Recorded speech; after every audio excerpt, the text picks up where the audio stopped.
Hello, my name is Laura Irvin, and today I'm talking to you about the types of articles I found on Project News and Oxford Scholarship Online. So, one of the things I did is I was looking for information on civil rights in the South, and so I focused on that.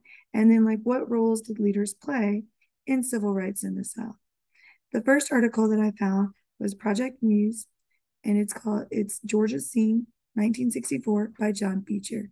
It's a primary source because it is a poem that he wrote about the interactions of police officers, GBI, FBI agents with African Americans and white citizens, and also whites that he called crackers, and how those types of people were terrorized the citizens and African Americans, and that the crackers were onlookers or bystanders that just allowed the terror and heinous mutilation and difficulties that these people would come up against with the GBI and the FBI. The next article that I looked at was Towards the Meeting of Waters, Currents in the Civil Rights Movement of South Carolina during the 20th Century.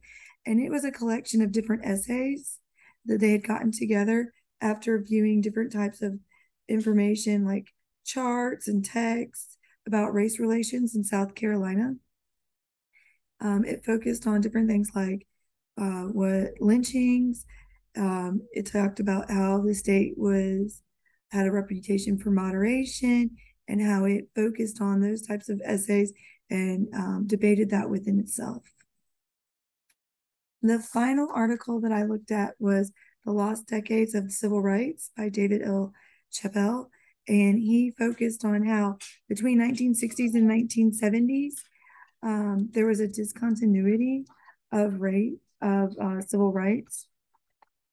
And that was because of the electoral process and how they thought that segregation was at odds with the idea of the electoral vote being given to Blacks or African Americans.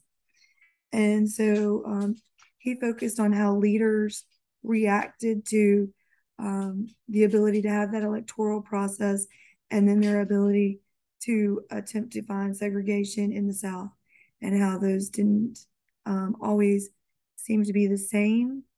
And sometimes they were quite different as views within different groups, and how like one guy even changed the address of his church so that it wouldn't be on like Martin Luther King Boulevard because he didn't want King's name on it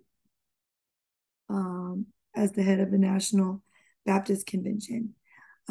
So it was different articles like that. I really hope this helped explain some of the different ways in which you can use Project News or Oxford Online to find information and how they can be different types of information. Have a great day.